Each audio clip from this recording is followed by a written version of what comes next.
Diwa ng pagkakaisa daan sa kaunlaran. Magandang araw po sa inyong lahat.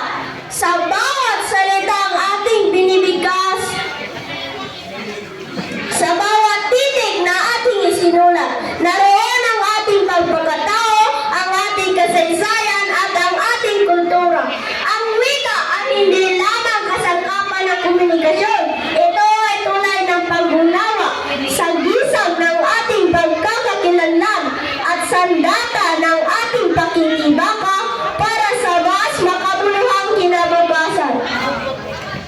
Iyong buwan ng wika, ating saliwain ang kahalagahan ng wikang Pilipino, ang wika ng puso, ng bayan, at ng pagbabago. Sa panahon ng mabilis na globalisasyon, huwag natin kalimutan ang ating sariling wika.